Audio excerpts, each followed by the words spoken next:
The red, the tune, the cat, weather. Hey, it's dry. I can see blue sky, and it's light. Get in. That means winter's on its way out. Goodbye. Good riddance. Don't want to see you for a long, long time. Today's going to be breezy. It's going to be a mixture of sunny spells and showers. Locally heavy, risk of hail and thunder at times. Temperatures no higher than 8. 2 fingers in the general direction of winter. Tonight, further showers likely to affect western hills overnight. They're going to turn wintry. Elsewhere, it's going to be a largely dry night. Lengthy clear spells, but wait for this one. That means temperatures will drop to -3. Right, I did say -3. From Yarm to Yibby, Harrington to Horsley Hill, Swalwell to Silverlink.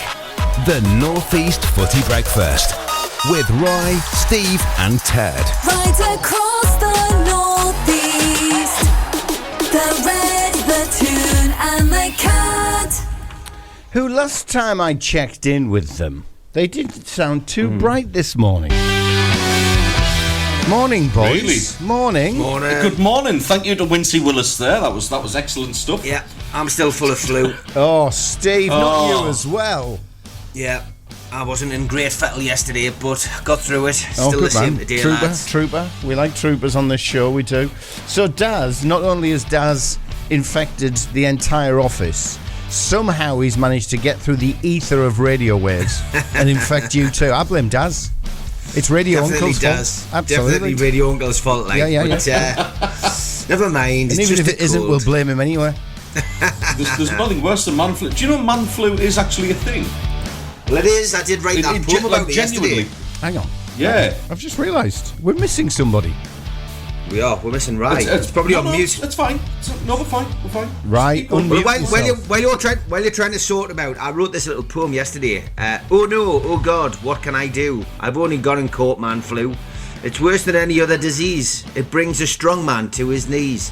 A tickly cough, a runny nose, a thumping head and aching bones. Shivering cold, then feverish hot. Past the lemsip, I'm full of snot. No sympathy here. Girls just don't understand. When the flu hits you, what it's like being a man. There you go. That was me little poem for yesterday. It's brave. I'm now living in a tent in the back garden, lads. Are you still doing one a day? Yeah, still doing one a day. Doing what on a day? I write a poem a day. Oh, a poem. A poem Sorry, a day, mate. yes. I was wondering. Dave, I was, come on. Oh, look, I was wondering. Hey, No, I was trying my best. I thought I'm going to behave. Oh, he's back. Here he is. Oh God, here he is. Dear God. Hey, I'm back, baby. Where have you been? Oh, I'm sorry. Hello? I was muted. I don't know. I did a Show Windows starts at update 7 and everything minutes. was... Windows update! Okay, Windows. Oh, I hate they're the Windows. bane of my life. Windows. They are the Windows bane. update. Did a Just Windows come update to and my do you know mic's what excuses not are? connected. Yeah, it's with that. It's that. I tell you what an excuse is. It's when Jack Clark's out for the rest of the season and you lose all your games and you're like, oh, but it's because we didn't have Jack Clark. That's an excuse. No. We're going to be fine. I'll come to this, but I'm done with negativity about my football club. I'm going to remain positive for the rest of the season. So you're going to go on a massive run and you're going to finish top of the table. Not give top it of the till table, Monday. but you know, we'll finish in the Monday. playoffs. We'll go to Wembley. We'll have cheesy chips on Wembley Way, and everyone's going to be happy. Realistic positivity. Is that what you're doing? No. They lose this weekend and Actual he's upset on blind Monday. faith. with just ill-founded positivity, Dave. That's what I'm going for. No, that's what you call a Borough fan, mate. You can't have it. We claimed that title a long time ago. No. I'm going for it. That's it. I'm having that. But yes, it is my shot And today. Steve's just sensible, not even jumping into this conversation. He's just sitting there going, "No, lads, I'm not going to He get can't involved." talk. That's why. Who will I Yeah, he's sick. Putting him on gardening I've leave. just coughed as well at the same time. I still kind of shake this. Never mind. So They yes, beat it is Arsenal my this shot weekend, today, though. lads. Oh, here we go. Go on. Say what you've got to say and crack on. No, that's it. What's I didn't realise. I can't keep We've up. got a WhatsApp already. Are you kidding me? No, what's that? I haven't even told them what's on the show. Would I lie to you? Would I? There's a good name for a song. Frequently. Good morning, Dave and the lads. It's from Plymouth Rye, who's up on Plymouth Rye. Teesside. He's up on Teesside to visit his granddad, and he's going to the game tomorrow because he's 51% Plymouth, 49% Borough fan. Ooh. We should get him on. That's many fingers. Call in. Right, call in. Call the Give us show. a bell, mate. Give us a bell. We'll sort that one out. We'll get him on the show. Go on. Steve. That doesn't even sound like Steve. I know. He's so sick, the poor guy. Yeah, I think he's practicing his thespianism. He's practicing. He's got to play Fagin. I'm sure he's got to play Fagin on mate. stage. So he's practicing his thespianism. There he is. It was Dr. Rai yesterday. I was in the middle of Daz and him both. Oh, it's not good. Not good. Both him and Daz I can both only unwell. apologise for missing the show, lads. It's Yeah, it's don't not you? a job, honestly. Well, you've got to be I chained. think You've got to be chained to a radiator every now and again in Cyprus, mate. We know. This is There's an email coming. Hang on. I'm not allowed to say that. Oh, sorry. You told me off for saying that. Didn't I? Oh dear. Yeah, double standards. Oh no. No, Apologies to anyone who's been held hostage out there. Do you know what? I've just accused the missus of double standards because she's into this feng shui stuff. She's absolutely hammered me since we had new wardrobes put in. If I don't shut the doors properly, you know, the old sliding wardrobe doors. Oh no! And now somebody's told her it's bad feng shui to have a mirror opposite you when you're lying in bed. So now she can't sleep if the doors are closed. So I accused her of double standards this morning. You know, I leave it open an inch and I get battered. She just now leaves it wide open and it's perfectly fine. Are we still talking about the same thing? Oh, behave. I'm already in trouble for mentioning this. What is feng shui? I actually got questions. It's a load of garbage. It's like it's about don't look in a certain direction or the face might stick. Oh my goodness! Wow. It's like if you have an ornamental elephant in your room, you should always face it towards the door. Are you serious? And that is absolute cast iron truth. That Oh my goodness me! I got into trouble for a similar thing because I kept on opening the wardrobe door and closing it and opening it and closing it. Well, that's what they're made to do. And this is Ted. Mrs. Ted said, "What are you doing?" And I said, "It's none of your business." Cut him off. Gardening leave. I know. We had him off yesterday. No, I thought it was being serious there If you for a think the moment. show's going to get any better than that, you're absolutely horrendously mistaken. What have we got for you today? What have we got for you? We've got local news stories, or as I'm now calling it, Ted's tabloid tidbits. I like this. We're also going to have weekend previews. Obviously, we've got Sunderland versus Swansea. We've got Borough versus Plymouth, and we've got Arsenal versus Newcastle in the late kick-off tomorrow as well. We're going to talk a little bit about Jack Clark, because that's looking bad. It's looking like maybe around about 5 weeks. Nothing confirmed from the club, but it's certainly doing the rounds. Jimmy Coppers is dead, put it on his Twitter, so that's pretty much good enough for me in terms of his word. We're going to talk about Klopp desperately trying to get the Liverpool crowd going in their midweek game, which I thought was a little bit pathetic. We're going to talk about atmospheres. Joe Hart is going to retire, 37 in April. He's calling it quits at the end of this season. Lionel Messi, who cares? Manager Sean Dyche. I've literally written something just to ask who cares. What else have we got? Sean Dyche said the club hopes to hear the outcome of its appeal. It gets a 10-point deduction around the end of the month. I guess we need to ask the question: is the administration of FFP a total waste of time? All that and what the fact, but should we start with some headlines first? What the fact? I thought you might just overlook that one, but he hasn't. Anyway. No. Here's your today. Here's your updates. Smoggies and Proud. Borough News. Good morning, you beautiful Borough fans. Happy Friday. The weekend is nigh. Michael Carrick has confirmed that both Johnny Howson and Hayden Hackney face lengthy spells off the pitch as they await further specialist reports on their respective knee injuries. Both lads were hurt in a bad tackles in 5 minutes from full time in the loss against Preston a little over a week ago. Carrick did confirm, though, the return of Manu or Latte Lath to full training this week, but urged that he will be on the side of caution after potentially rushing him back too soon last time. And Josh Coburn and Izzy Jones are unfortunately still a few weeks away. Carrick stated as well that Senny Dieng is fine and available after missing out on selection for the past few games, but it's the competition for places that excites him most. Senny and Tom should be pushing each other for that spot, and he is happy to finally have some depth and at least that position to choose from. Borough invite Plymouth to the Riverside, and arguably the one player to watch is Morgan Whittaker, who would go close to being the best player in the league this season. Carrick said he has always been happy to adjust tactics sticks to best teams, as we saw last weekend, and although he won't focus on one man, he knows that is where the threat is coming from for sure. And Lewis O'Brien is just a special and fantastic character to have at the Borough, and although his loan has been injury interrupted, Carrick knows the club would already be looking at to sign him in the summer if it's a possibility. He said Lewis is a special player on and off the pitch, and he's just happy to have him back playing football, and would definitely look at that potential of a signing permanently later on down the track.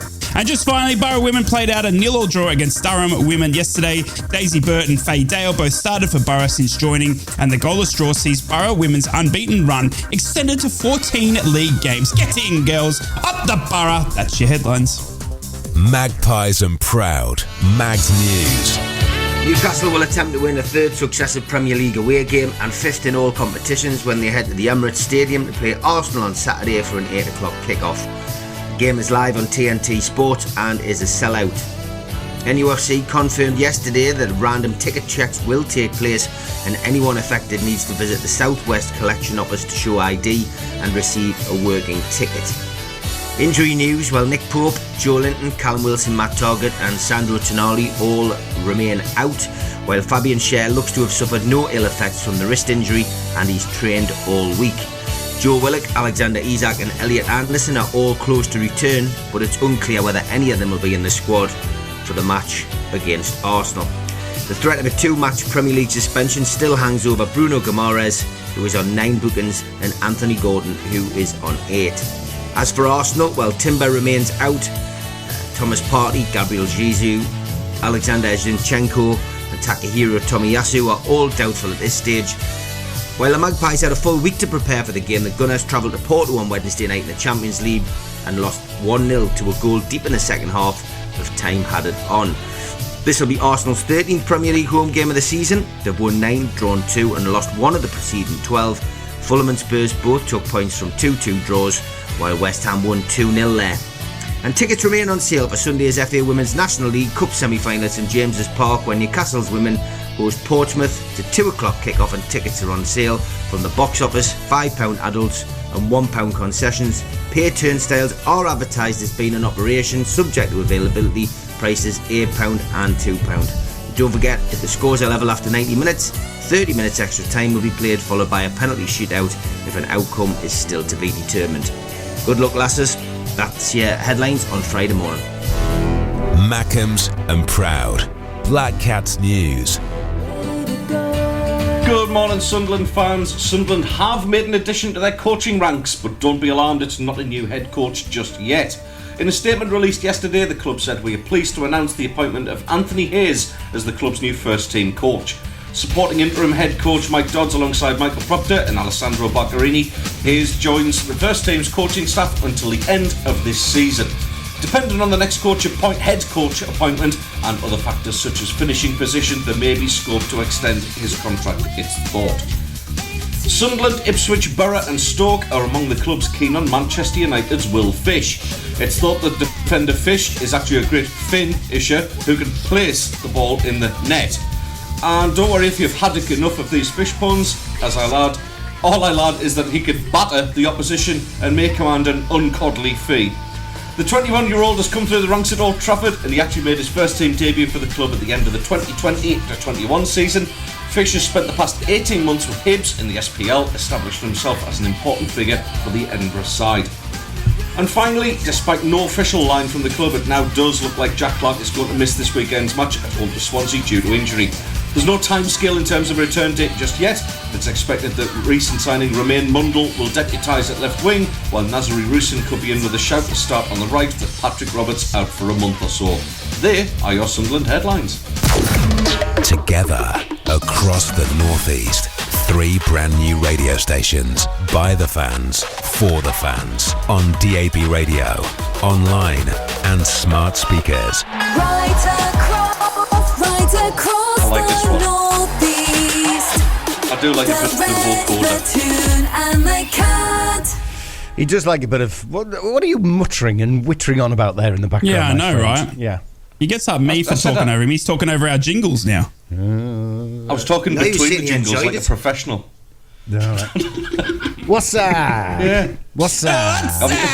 Apparently, I'll be able to get on with the show in a minute. apparently it's gardening leave for you, Ted. Sorry. It is. There you go. Yep. And We put him on yesterday. Plymouth Rye would like to point out Finnazaz scored in that famous 3-3 for Argyle, and now he's going to face them tomorrow. We're getting more and more very Plymouth true. references into this show. Yeah, we need to cut that out. Anyway, let's get some more local stuff involved then. So, you know what I did last week when I was over and I spent some time with Radio Dad? I poured through the local newspapers. Not with And, Radio Dad. I'm more exciting than that. What did I say? Well, you just made it sound like you were poring over local newspapers because you were with Radio Dad. That's what it sounded like. No, I can read when you're not there. Okay, let's forget this one. Carry on. I'm a big lad. I can make my own decisions. So, yes, I had to read through the Middlesbrough Gazette, I had to read through the Ronnie Gill, and I had to read through the Sunderland Echo as well. I've got 3 stories that I thought I'd bring to your attention, gentlemen. First one is actually quite serious. A great bit of news for Middlesbrough, actually. Middlesbrough has been recognised as a top European location for business investment. The town has kept its spot in the 2024-25 Financial Times European Cities and Regions of the Future report. Get being in. named the Yep, 6th get best in. small city for its foreign direct investment strategy. I think that's brilliant. Yep. That's why I'm not buying just the a win red. for Middlesbrough. That's a win for the North East. That is excellent. Middlesbrough Mayor Chris Look at Cook us go. said that this ranking is a big win for business of all sizes in the area.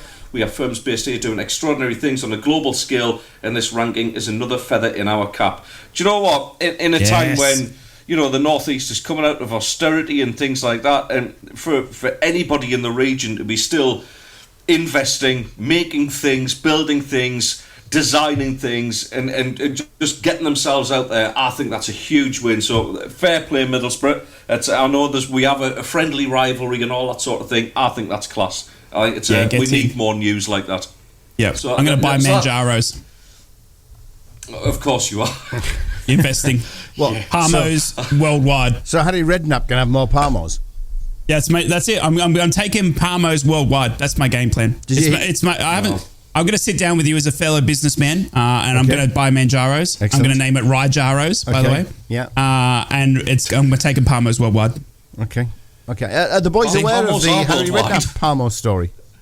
No, what's that story? Oh, just this week, Harry Redknapp was up in the North East doing a Q&A with Harry, and Higgy, one of our 3 legends, was hosting the night, and he was given a Manjaro's Parmo to eat. And there's been a great photograph in circulation, and he described it as having a funny taste, but was very nice. So there you go. Even Harry has now quaffed a Budding Parmo. career as a food critic. Yeah, I think he had a spice one, didn't he? He had the spicy one as well. He did. He had a fiery one. Yeah. Oh, the hot shot. Yeah, a fiery one. Yeah. Yeah, the hot shot. Yeah. Yep. I like the hot shot. Like I like a couple of jalapenos, but jalapenos don't like me. It's I literally feel the fire brewing straight away after I've eaten them. But anyway, Do you that's know what the too much key is? information. The key is have more of them. No, seriously. Isn't There's it a serious milk? side to this. There's a serious side to this. When I moved out to Singapore and I was over there for quite some time, everything comes with chili.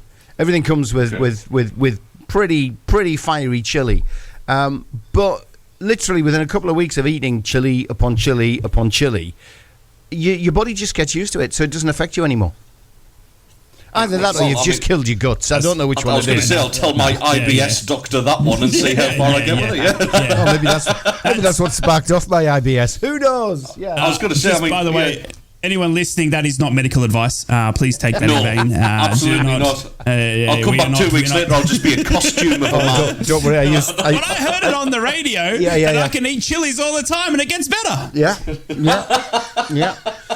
Do the same with Well, thank alcohol, you, no Dr. Dave, problem. for that one. Yeah, indeed. Yeah. Now we're in trouble. Moving swiftly on, Sunderland pub, the King's Arms in Deptford, has reopened its doors after a big refurb. The pub is over 200 years old. So I wondered, Radio Dad, what was it like at the opening? Yeah, it was a very special event, and the mayor turned up, and his horse-drawn carriage arrived at 9:23 in the morning, mate, and we could just see him through the smog of the shipbuilding smoke. Yeah, it was really good. Course, yeah. You're actually very, very right, because Deptford is right in amongst all that. It's a pub I know well, and there's something quintessentially English about a proper old school pub. I mean, obviously, me, Radio Dad and Steve, we went and had a couple of jars down by the river. But stop bringing it up. Yeah, I'm sorry, mate. You were outside, mate, with your scarf. Look, we photoshopped you in. I know. Yeah. The best one was on the Not bridge, good as enough. far away as possible. Yes, for the listener who doesn't know, there were a series of Photoshop photographs. One which was even Daz was photoshopped. Daz's head was photoshopped onto the guests at the table. So He got a seat at the table. I was Indeed he outside. did. Indeed he did. And Rye was outside in his Borough shirt with his Borough scarf. And then the next in the series showed this little speck on the Tyne Bridge in the background with a big circle around it in case you missed it because it was so small. And that was Rye. Yeah. Wonderful. They moved me further away. Can't believe You it. still could have heard him. Yeah, you would have. Anyway. 100%. I still would have interrupted. No, you go, Ted. Yeah, right, well, the Newcastle story really grabbed my attention. Newcastle's drag scene is being celebrating a new working class history project. So, yeah, I know, amazing, isn't it? So, drag queens and pigeon racing have been given grants to celebrate working class England, historic England, and to give public money to 56 community-led projects to tell the story of the blue-collar workforce. So this includes funding for community workshops discussing the history of drag in the Pink Triangle. For those who don't know, that's the gay village in the area of Newcastle, including musical hall performers and 20th century drag in working men's clubs. Lads, do you know that you can work out your drag name? Well, I know to make I know to work out my porn star name, but go on then. How do you work out your drag name one? your first I'm your mother's Googling maiden pigeon names. racing. It says, what? You don't know about pigeon racing? No, I'm learning all about it right You've now. got to talk to Duncan Ferguson about that. He'll tell you. The first He'll thing tell that you came everything. up was a YouTube video, how to train your pigeon to be the best star. Outback pigeon racing homing on a multi-million-dollar deal. And ABC Australia saw it, just doing racing huge. pigeons. It's massive. huge. You probably call them This pidgeos. is incredible. Pidgeos. Yeah. Get down and get a pidgeot Get a today. pidgeot. Oh my goodness, Bobber. look at this one. Oh, this one's on steroids. That's not a real pigeon. Nah, that one's... That's a drag Do they do drug pigeon. testing? Great. They got to do drug testing. Great radio. Bring in drug testing. Right, That's just ridiculous. Look at this. Just look right at this. Googling stuff. Yeah. What about, have you searched up pigeon and drag? Hang on. Not on a Pigeon works in PC, drag. I'm not. So, right, we'll start with you. When's your birthday? Yes. What month? 29th of March. 29th of I March. just want to have all the information. Well, okay, March, okay. Okay, let's have a look here. We have got... That's it. He expects cards and flowers. Yep. Definitely. Hang on. What? Okay, so you are Lady Bianca Delight. Which Bianca I think Delight. that suits you. Yes, That's not Bianca bad, actually. Delight is your I'll take that. That's all right, then. We've got Steve. I'm gonna Now, change my Twitter name for birthday's today. this month anyway, Steve, isn't it? So Yeah. we've got Mrs. Okay, Mrs. Mimi Cocktail. For you, Steve, is your porn right. name? Is your drag name? Wait, what? Miss Mimi Cocktail is. That just suits you. Okay. Down the ground. It's not bad. It is does actually. I can I'll see take you in that. the wig now with a little beauty spot on, kicking around can some take that. roller skates. Absolutely, Dave. What And month's that's your your birthday? show reel. What month? Yes, July, darling. July. Okay. So we're going. Oh, okay. This one's going to be good, I reckon. Watch this one. He's going to make this up. It's going to have nothing to It's do with gonna what be- he's got in yeah, front of him. yeah. He's just going to make it up. Yeah. Because Oh, he. Lady Sequins Night. Oh, very nice. That suits you beautifully. Good morning. That Good morning, suits you North East. beautifully. Yes. It's a fine day to have you with us. Welcome to Miss what? Lady Why do you Sequins sound like Night. Kenny Everett? Oh, darling. Because it's done in the best possible taste. That is not bad. That is not bad. Mine's mine. Yours would be mine like Karen from finance or something. Well, mine is Dame Raven Cummings. Oh. Did you Yeah. drive to Barnard Castle to test your eyesight? Yes, oh god, yeah, I remember that story. I was living over here by then. It didn't really matter. So yes, that's your drag names. Obviously, there's, if you literally, you can Google that anyway. That's what I did just for the basis of the show. I think we'd make a fine drag act, lads. Actually, I think we wouldn't look too bad at all. We wouldn't look out of place in any upmarket show. But enough of that guff. It's time. Before it's time. It's not. What? Put him out. It is. Who? What? Where? What's going on? It's time Somebody for give me a clue. fact. He wants the what the fact, and you're telling him no. No, I'm telling him no, because he wanted us to make a fine drag act. I think we should do the what was it those lads from Sheffield did? Was it Full Monty? That's Full it. Monty. That's But do it in drag. Which one of us How is did we going go to? from Dame to getting our kid off? Hang on a second. Any excuse? He's obsessed. I mean, I want to know which one of us is going to wrap himself in cling film. What? Over to you, Dave. Lead by example. We went from drag to now getting nude and wrapped in cling film. I'm sorry. This Have you is not what seen is the happening. movie, right? Have you not seen the Full Monty? I've seen the movie. I have seen the movie. Well, one of the lads wraps himself in cling film because he's been told that's the quickest way to lose weight. Oh my God. I'm going to have to start with that after the weekend as well. All right then. Yes. All right then. It's We'll me. do this very quickly. Cling, cling, cling, cling, cling, cling. Film.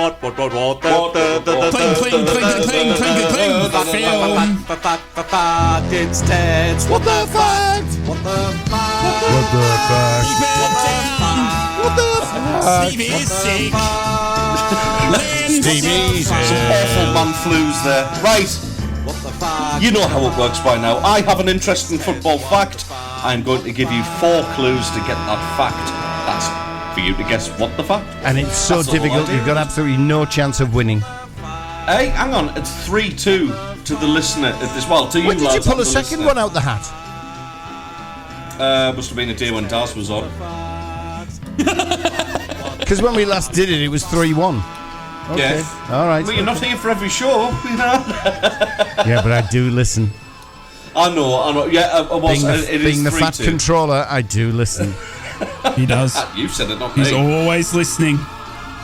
Yeah, he is. So yes, it is 3-2. It's Ted versus the rest of the world. I'm kind of catching you up a little bit, but let's see how we get That's on. because you've got the So, fact, for goodness sake. I don't know, but that's the whole idea of it, though, Dave. You are just literally stating a fact. Yeah, somebody has to, otherwise the game doesn't work. I was going to say, we'd just be kicking around for about 30 seconds going, well, I don't know. So, clue number 1. This was brand new on the horizon back then.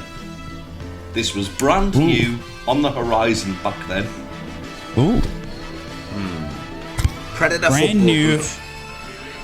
Yeah. Good. Ooh, What was that? good What call. was that? Was that Predator football boots? Did you say? Yeah. that, Steve? I know That was brand new. Yeah. Was it on in the the day, horizon though? The horizon's a key word. I to like this. that. I like innovation, Steve. I like that. It's wrong, Thanks, but man. I do like innovation and things like Thank that. you. Yes, it's Brand new. keep on that sort of It thing. showed I was listening, mate. No, yeah. Exactly, he did. mate. Thank you. Anyone else?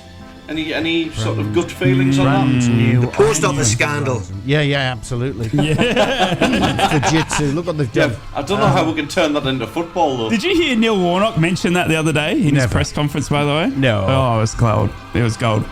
Yeah. He said that He is VAR is running on the same computers that the post office was using. Love it. Love it. He is Yeah. class. So I think is Horizon. I think Horizon's the one there for that one, guys. I think there's something to do with Okay. Horizon. So Okay. okay. Could be like.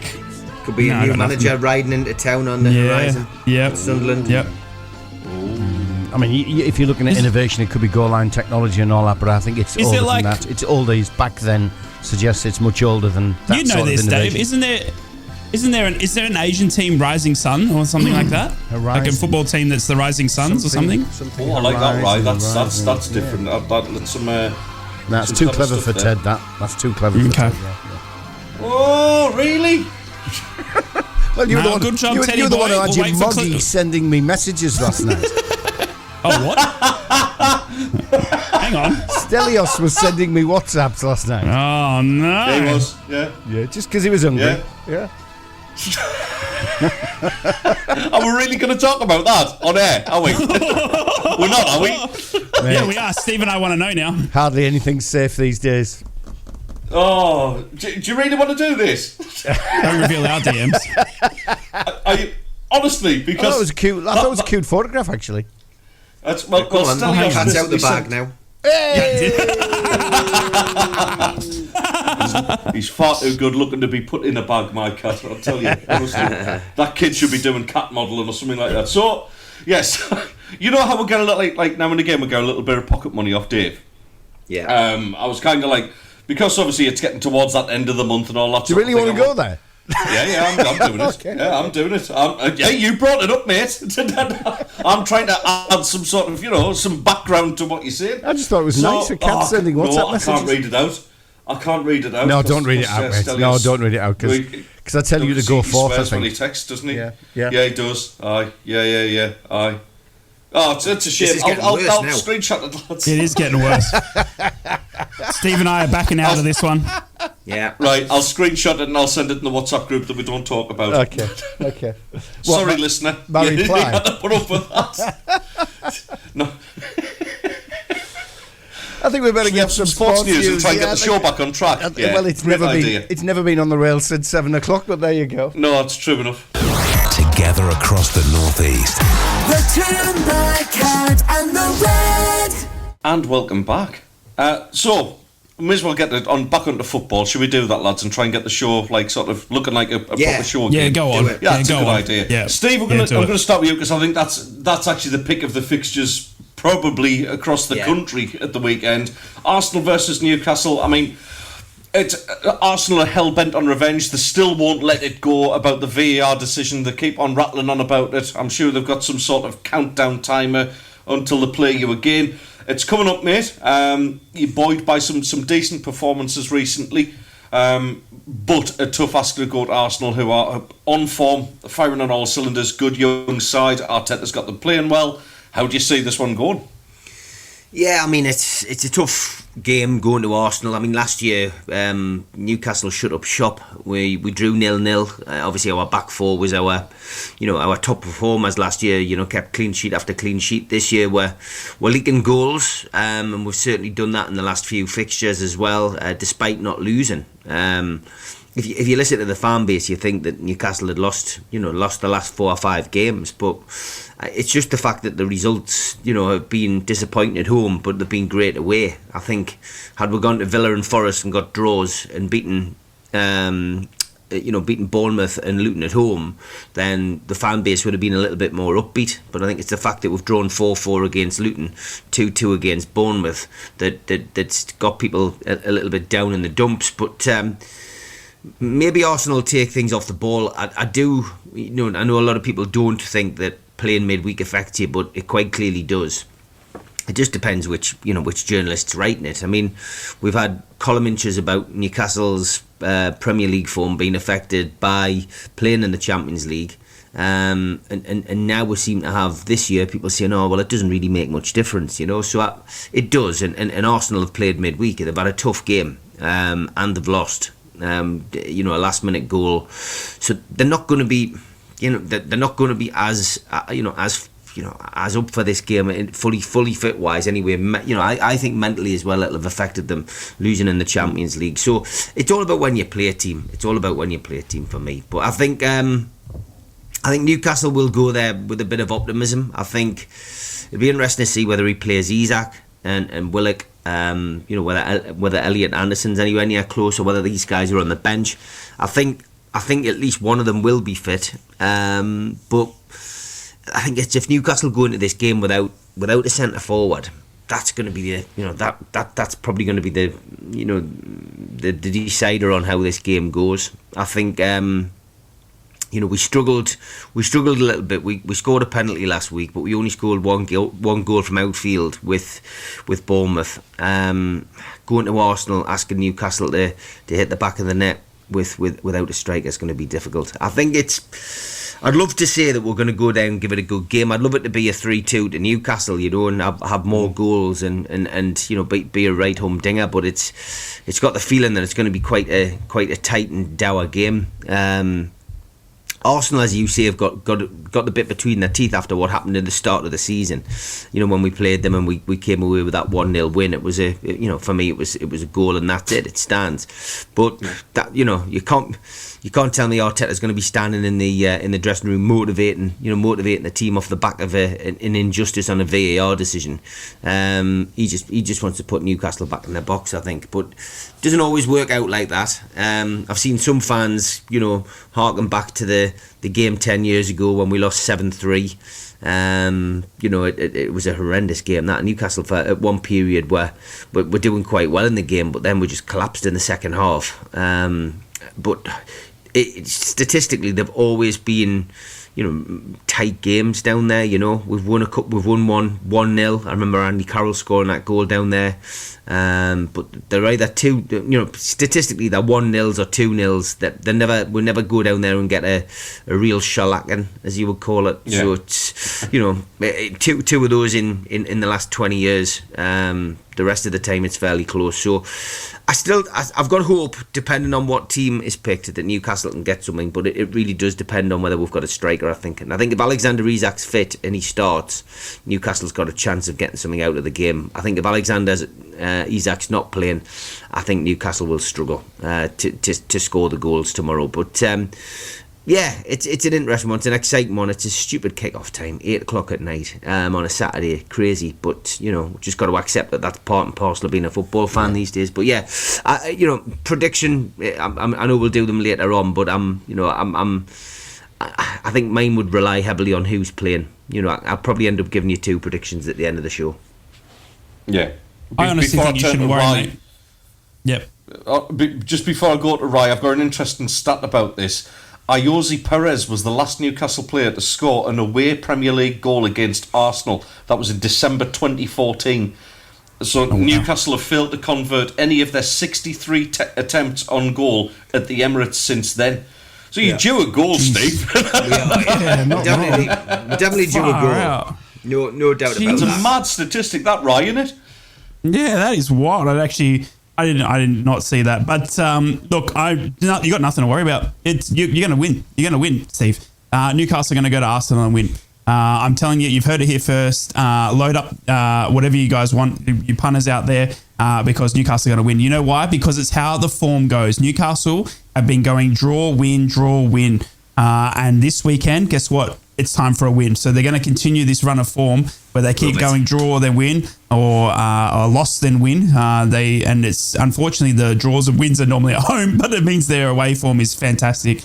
And I honestly think Arsenal are going to trip over this weekend, and Newcastle are going to. It's got everything written on it for me. Newcastle, we're getting towards that tail end of the season. Newcastle want to push for that European spot. Man United are starting to pick up in that. They need to keep touch with it. Arsenal have just dropped that Champions League. You got Man City starting to put a bit of pressure on them. They'll be feeling it, and then bang, hello Newcastle. I'm telling you, Newcastle beat Arsenal this weekend, and I'm very, very confident. I know now. I wasn't more confident until Ted just ruined me with that stat. But I still think that Newcastle have enough in there, even with Fabian Schär. Put Fabian Schär up front, Steve. Get in touch with Eddie Howe and play him as striker if you need one, because he's actually fantastic. So I'm going for a Newcastle win here. Honestly, I honestly do believe that that's going to happen.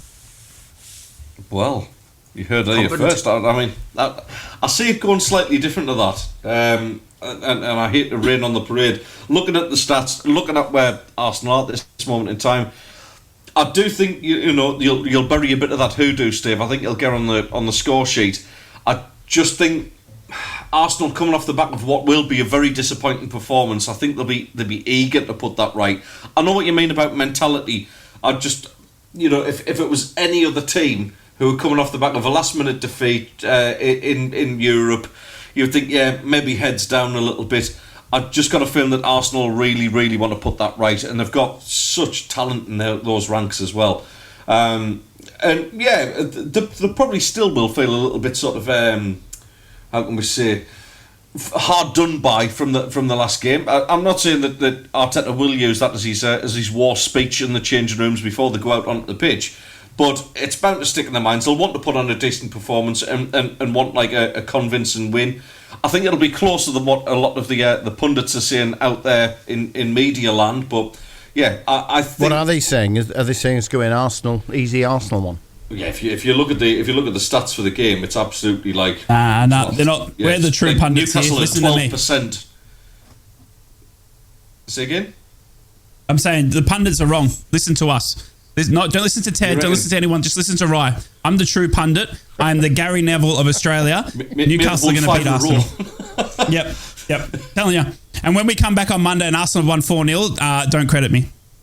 And Arsenal have won 4-0. Yep, don't come at me. But I'm telling you, Newcastle are going to win. Until they don't. Great, cheers, Ryan. He's doing it to make me feel better. Absolute kiss of death on that now, wasn't he? Nah, I'm telling you. Newcastle will beat Arsenal on the weekend. It's like if I was to put any bets on this weekend, which I normally don't, and don't do it, please bet responsibly. I'm not talking money or anything, but if you were to put, if I was to say I've got a solid tip for this weekend, it is Newcastle to beat Arsenal at home. I'm telling you, I might be the kiss of death and maybe it starts it off, but consider my lips all over this one, tongue and all. I am full on Newcastle to beat Arsenal. What a thought at breakfast time. Yes. There's a new feature. Rise solid tip. Yeah. There it is. His tongue's all over. What a great new feature. Rise Yeah, his tongue's in it. Oh, no. Tip Come on. I thought I was risking it a little bit, Dave, but come on. Steve's already sick, all right? I didn't even know I'd gone there. I was quite innocently just thinking about, Stop saying words, Dave. I know. I'm going to stop talking. Apologies to all listeners. I'm putting a size 27 boot in my mouth every time. Oh. Well, we may as well turn to the Aussie now. We'll go through your game, mate. It's an intriguing game. Well, if that's the case, should I get Plymouth Rye on, who's like split loyalties? I was going to say, can we bring him in on this one as well? Yeah. Is he there? Not yet, but I'll get him there. Don't you worry, he's coming in. We'll talk to the Gobby Aussie first then. It's a similar.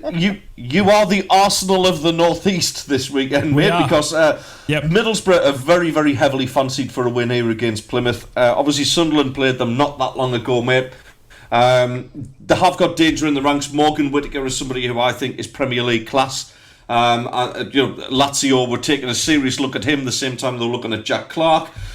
He is the danger man. But if you can take Morgan Whittaker out the game, then you win in that game. I think it's almost as simple as that. Plymouth have been given like a 15% chance of a win. The draw's 19% chance. Win probability for Middlesbrough is a whopping at 66%. Is it as plain sailing as that, Rye? Is it going to be a resounding win, or is it going to be a bit more difficult than what that's been suggested? Because it's one where Borough expected to win. We win the ones that you're not expected to win, and we lose the ones that you're expected to win. It's just classic Borough at the moment. I think I'm not going in as confident as I should be, but I still think Middlesbrough, obviously at home, need to turn this turn of form into their own ranks. I actually expect Michael Carrick to set up similar to what he did last week against Leicester. I think he's going to give a bit more respect to Plymouth and playing that back sort of three with Engel and Ayling maybe dropping back, and it's going to be a massive job for Engel to stop Morgan Whittaker coming down on that right. And I think with that back three or playing that back five, for instance, it actually helps control those wide men and we saw that against Leicester. Leicester's Mavididi last weekend, he's one of their most dangerous wingers. And we shut him down by playing that back five. And I think you're going to see sort of similar tactics from Michael Carrick because it worked so well last weekend. I expect Silvera to start again up front. He's a 5'3" striker now instead of being a right winger. Never played striker in his life till now. And I think Middlesbrough will be buoyed by the confidence of that Leicester beating Leicester at home. We're now in front of a packed Riverside. There's no protests, no walkouts or anything like that. So it's going to be an intriguing game, and I'm looking for a very exciting contest. Obviously, the last one was a 3-3 draw in pouring rain down in Plymouth. Well, now it's in our backyard, and we'll see what comes of it. I'm in trouble, boys. What's up? Why? I'm in trouble. What's up? I'm in trouble. Yeah, I'm in trouble. Is it your missus? It really is. Or is it the people? No, it's foot in mouth. It's me opening my gob this morning. Steve's been on the phone on WhatsApp, and he said, Dave, at least buy us all a drink first before putting that image in our heads. Steve. Yes, exactly. Yeah, thank Yes. you. Yeah. Yeah, disgusting. Yeah. Sorry about that, Steve. Sorry, I do apologise. It was quite innocently done. I hasten to add. But what about the Argyle angle? So we've got, guys, if one rye's not enough on a breakfast show, we've now got two. What's better than Morning, one? Rye. Yes, morning, Rye. Hey, I'll do right. Morning, right. good morning and good afternoon to Ryan down under. Yes. That's him. Yes, thank you. We never consider the time difference, mate. We never wish him pleasantries in the afternoon. Don't spoil him. Whatever you do, he'll expect it from us. He is a fellow Borough fan, so we got to That's give him right. a bit of respect. So how are we going to address you on this one? We're gonna have to actually call you Plymouth Rye just for the avoidance of, because it doesn't take much of an invitation for Australian Rye to jump in without being invited to talk. So Character assassination time. We love it. So this is the Plymouth Rye derby and the Finnazaz derby. How are you feeling about this one, Plymouth Rye? I'm actually not too bothered about it because obviously it's a win-win for me. Because I support both teams. Obviously, I'd like Argo to win. Because that's your 51%. That's my 51%, yeah. Right, okay. As they've remembered correctly now. It's going to be a hard game. I mean, we got beat 3-0 in midweek against an average West Brom side. I mean, 4 shots, none on target for us. So, I mean, if we can get something from the game tomorrow, I'll be happy. It's the away form that's done you this season as well, right? Isn't it? 'Cause, I mean, it's on your travels so far. You've had 9 away games, won 1, drawn. Sorry, you haven't had 9 away games. You've won 1, drawn 6, lost 9. So that's kind of probably why you find yourself down where you are. But surely you're safe from relegation. There's worse teams than you in that division, isn't there? Yeah. Like I said, the one win was against Swansea. And Morgan Whittaker scored in that game against his former side. So, I mean, former players like to score against their old sides, and I'm backing Finnazaz to score against us tomorrow. But you have got, you've got a defence like a sieve, haven't you? Is it 14 goals you've conceded in the last 5 games? I mean, it's something ridiculous like that. Yeah, it is something ridiculous. And, I mean, we don't have the best of defensive records, but like I said previously, we've got we've got like a new manager that came in. We've got there's one advantage you've got over Sunderland. Hey, this isn't about us. At least we don't take 3 managers in a season. But hey, go on, jeez, get in there, rip you like. but then obviously not talk about Michael Beale. But no, we Bealey don't want to. Well, it was a Beale moment. But I think if Argo do manage to match Borough, because we will probably go to a back 3, back 5, whatever, and obviously Whittaker off the right, and it's going to be Hardy up front. It's just basic teams, and if we can get the win, I'll be happy. Mate. If we get a draw, I'll be happy. And if you lose, you'll be happy. I'm talking about splinter bum sitting on the fence. I don't care what happens. I'm going to be happy. No, the key thing for me is you're better than Rotherham, and they did us, mate. So you just never know which borough's going to turn up. Well, like I said to you last night on Andy's show, Dave, I said there's 3. I said 2 teams worse than us that deserve to go down, and hopefully the third is Stoke City. I know you've got this fascination of Stoke City. It's Millwall, man. They're the out-of-form team. We all hate them. They should go down. They deserve to go down because of no other reason than they are Millwall. Yeah, but they got Neil Harris now. They made the right choice, I reckon, Millwall. They've gone and they've changed it up now, and I think Millwall will be right. But it'll be interesting to see. The best thing about Plymouth is you got Morton Whittaker, which is arguably, for a team so low down on the table, to have one of the best players in the championship, which I guess is scary for Plymouth fans, obviously, considering where you end up. And no doubt that, Morgan Whittaker will be looking for a new club come the summer. But as long as you got Morgan Whittaker in your ranks, I think anything's possible with Plymouth. It's just your defensive record. You're not shy in front of goal. You're great for a goal. It's just the defensive record for Plymouth, and we saw that evident in our last, reverse fixture with the 3-3. What do you reckon, Teddy boy? Obviously, Sunderland taking on Plymouth just recently as well. What was your take on Plymouth? Hang on, Well, he might rip me here. He will. No. I would never be that crass. Yes. I'd never be that crass. Now we'll go for it. But you are a one-man team, and he's going to be...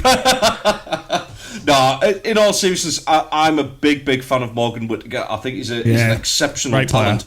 And a lot of what is good about what Plymouth do, because Plymouth can actually knock the ball about pretty reasonably. They looked excellent in League One last season. Obviously, that was helped because you had a Sunderland midfielder on loan in Jay Matete that made you look better. But it's all right. Sorry, Oxford. Yes, he is. Yeah, he's about showing his level, I think. But there you go. Listen, Whittaker is the danger man without a doubt. He's somebody who I enjoy watching. And somebody who I, down at your place as well, who I said, we've got to get a handle on him because, shots from distance, that kind of thing, he's a lethal danger. We saw it against Middlesbrough, we saw it against Sunderland. We failed to get a hold of him in that game down at your place. We had a little bit more joy with him up at the stadium alike, although you did go 1-0 up in that game and looked pretty decent in the first half. Really, I mean, it was down to Sunderland stepping it up another couple of gears later on that game. But yeah, Whittaker is the main danger. I do fancy him to get on the score sheet tomorrow. I think he can get a little bit of joy out of that Middlesbrough defence, which is, it's not the most watertight. So yeah, I'm not going to give the exact score away, but I think Plymouth will actually sneak a draw out of this tomorrow. Ooh. Oh, you disbeliever. Teddy boy. I know, right? Teddy boy. Wait till don't worry, Ryan. Wait till we get the Sunderland predictions out, mate. I'll get him back, don't you worry. We need to stone him. Oh, that's a bit aggressive. One player... The one player that I think we got to watch, obviously, as a Borough fan as well, is Mumba. Bali Mumba, obviously, ex-Sunderland boy. He'll be up for it again. But he's been red hot as well. I think Morgan Whittaker is obviously their danger man. But, watching Mumba just sitting in behind him as well, I think he's got a bit of pace. Bit of speed to burn as well. So you've scared me now, you boys. You've scared me. It's going to be tantalising. Came into this conversation fine, full of Dave. high hope of a Borough 3-0 victory. Now I'm frightened. They're coming up against 3 Aussies, mate. You know what I mean? No one's used to that. No one's used to that. All right? We've got it in the bag. We've got it in the bag. Start now. Yeah, he will. Yeah, probably. I'm just saying that. I'm being nice. Makes a change.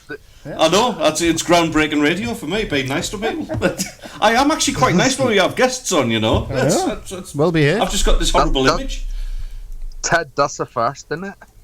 Yeah, we like the cut of this lad's jib. We do.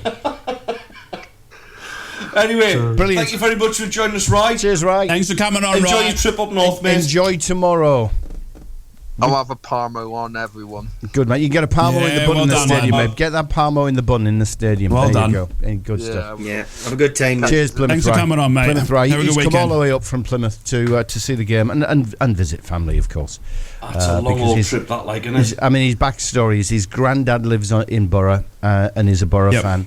He was born in Plymouth, so grew up being a Plymouth fan, so he's split. But because he lives down there, the green just edges over the red. So he described himself as 51% Plymouth, 49% Borough. What should you have asked him? Does he prefer ginsters or does he prefer a Parmo? Is it ginsters or a Parmo? Come on, Rye's still on there, isn't he? Is he still there? Oh, well, I don't particularly like a Ginsters pasty. I thought it was Ginsters. Well pronounced. Yeah. Am I wrong? In his place. It's Ginsters, not Ginsters. I get it right. All right, I'll have a double gin in the pub tonight then. Ted, Call me out on my show, pal. Nice one. Like it. Good comeback, Ted. Good comeback. Like it. Yeah. Oh I will send you against those. Mate, have a couple of Parmos, and then you can answer that question next week. All right? Absolutely. Yeah, well, All right, brilliant stuff. May I recommend a pint of Guinness as well while you're in the local? Pint of Guinness with a pink slice. Yeah. I've never seen a pink slice. Brilliant. Thanks, Plymouth Rye. Enjoy the game at the weekend. That's fantastic stuff, fellas. Do you need to do something, Ted, other than do one? Do you need to do something? Yes, I do need to do another what the fuck. You need to do... What are you still laughing at the double gin? Double gin. I'm nice to a point. You start taking the mick out of me in front of me mates and on the show. That's it.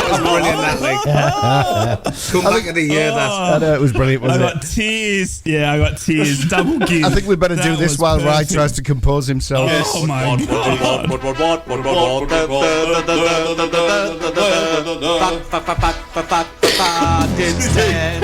Ginsters, am I asking?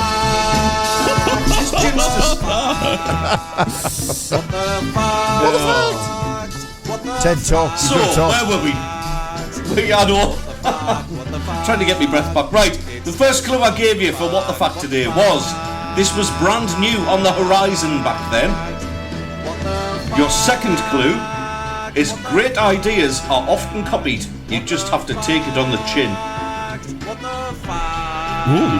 Great ideas are often copied. You just have to take it on the chin. I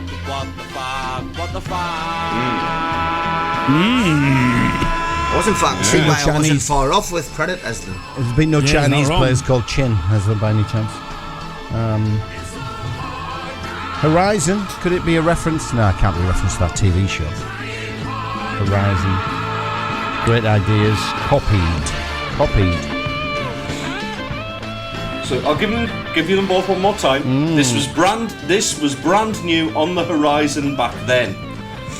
Then the second clue is great ideas are often copied. You just have to take it on the chin. Jack, Daniil, we need your help. Yeah, I fancy Daniil will get this.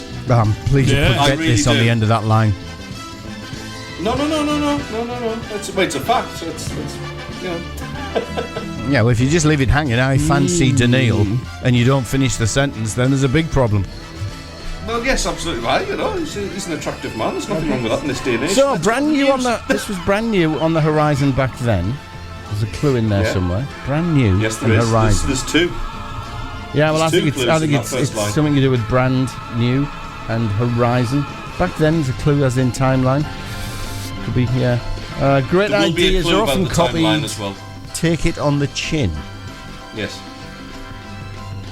Guys, footballer, chin, anywhere? Yeah, I don't know. I'm just trying to... Confusing.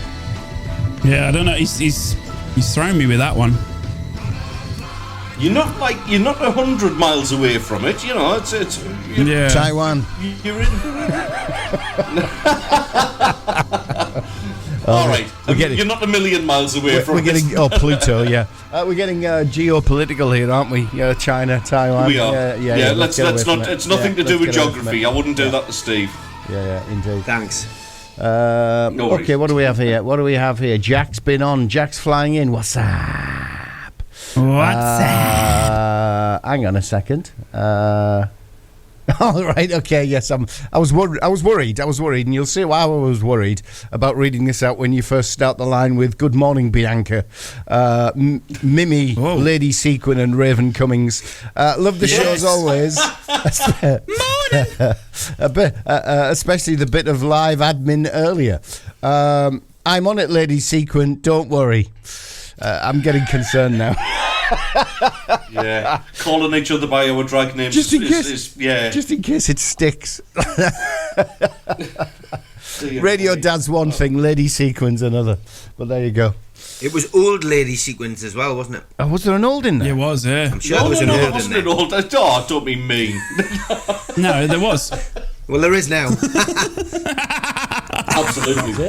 That's it. You're all off. We're playing music for the next hour. Just like we did at the start of the show across Wayside, we do apologise for that technical problem, but you didn't miss anything. I can assure you there was nothing to be missed. No, there wasn't. Wow. Oh, thanks for that. I spent all night writing the show. Mate, we were talking about your cat sending WhatsApp messages and all sorts of non-football-y stuff. Well, I'll tell you what, while we're doing the news, I'm going to send that to the lads anyway. I thought you already had. I saw something pinging earlier from you. Okay then, Steve, it's your turn. Great news. The red, the tune, the cat, weather. Nice start of the morning across God's country. Sunny spells. There is a chance of the odd shower as the day progresses, and they could be locally heavy with the risk of some hail and thunder at times. The showers turning wintry over higher ground. Maximums today is not brilliant, but winter is nearing its end. 8 Celsius we're talking today. Tonight, further showers likely to affect the western hills overnight, turning wintry. Elsewhere, a largely dry night. Lengthy clear spells leading to a widespread frost. Get the scrapers for the windscreens ready for the morning. Winds will be light. Minimum temperature -3 degrees. From Yarm to Yibby, Harrington to Horsley Hill, Swalwell to Silverlink. The North East Footy Breakfast with Roy, Steve and Ted. Right across the North East, the red, the tune and the cat. And a little musical interlude from Lady Sequin, and then the North East Footy boys will return back, I promise. Right across the North East on the cat, the red and the tune. What are we doing? 1.3 million adults at the moment? Brill.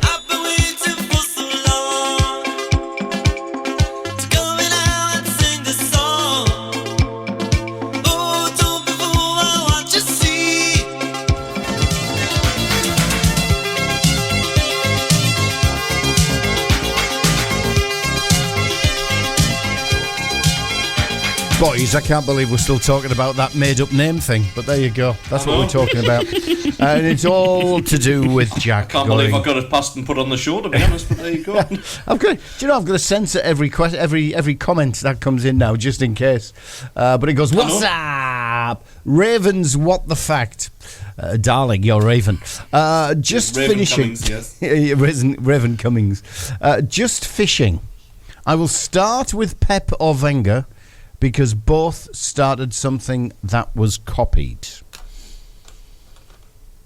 I like where he's coming from with that, actually. Which means the following line is going to follow. It's absolutely completely wrong. Yeah, exactly. Yeah, you do that. Wrong. Yeah, we can read you like a book now, Ted. You are so far from the actual fact. I can probably see it from here and you can't. It's just, no, you're nowhere near, mate. Nowhere near. Awful, Jack. There you go. I expect better. Daniel! Do you want number 3? Do we want number 3, boys? Do we want number 3? Yeah, I do. This one's Steve's fun. quiet. Steve's very quiet. He's saving your voice, mate. Yeah, he's not well. Oh. In which case, we'll do this. What, fact, it's Ted, what the fact, what the fact, what the fact, what the fact,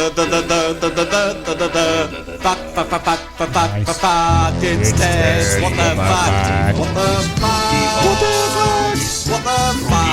the fact? What the fuck? what the fact, Yes, it is Raven Cummings, otherwise known as Ted the Mackham here, with your What the Fact. Clue number 3 coming up. We're going to have a little recap first though. So, number 1. This was brand new on the horizon back then. Clue number 2. Great ideas are often copied. You just have to take it on the chin. it's Ted's what the fact, And the third clue is, if you're looking for the year, Marlon Brando was Superman's dad. Ooh. That was Superman. If you're looking for the year, Marlon Brando was Superman's dad. There's nothing tricky in that. That is literally a cue about the year. Okay. What's that? I don't I'll know. give you that. I'll be honest. You throw too many herrings of the red type into this. I don't believe you. When's that, Stevie boy? That'd be 1970 something, wouldn't it? When he was Superman's dad. It was also the 80s, year was that it? Ted the Mackham was born. So there you go. Oh well, that's. Hang on. If 2 + 2 = 3 - 7. That's 1936.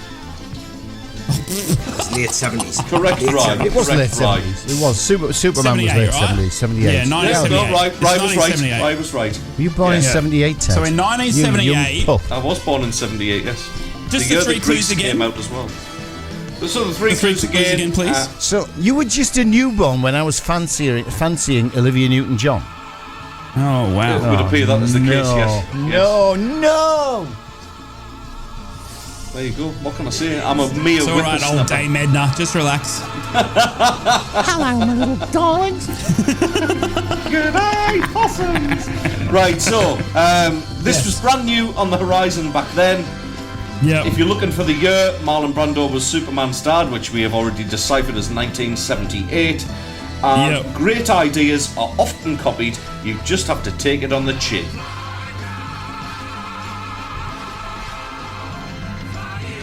You'll kick yourself. jeez. You will actually kick yourself on this one. I don't know. No ideas, lads? Are we drawing a blank on this, or...? Yeah, it's strange. I mean, Horizon's the one that's getting me. Yeah, Horizon's getting me because there was a car called Horizon. There was a TV show called Horizon. But what's that got to do with football? Is That's it for something you to to do find with out, China still? I mean, maybe Yeah, was it take like it on the the first time chin. China are in the World Cup or something? What's China? China? China? China? China? China? Was China? You When did funny China little first voice. enter the World Cup? Were they like? Was that in the 78s? Maybe. Eventually. Was there a World Cup? Yes, there was a World Cup in 78. Yeah. Mexico. There was, yeah. Where was, Oh, where it's was got nothing to 78? do with that then. Mexico? Argentina? Argentina. Argentina. Oh, that yeah. was, that was Mario Kempes, wasn't it? I Who don't know. won it I in wasn't even born. 1978? Well, if you just said he was my hero, I'd have got him on the phone, but there you go. So Argentina won it. Netherlands running up. China weren't participating. They were to come in later in 1982. John them one more time, just very quickly.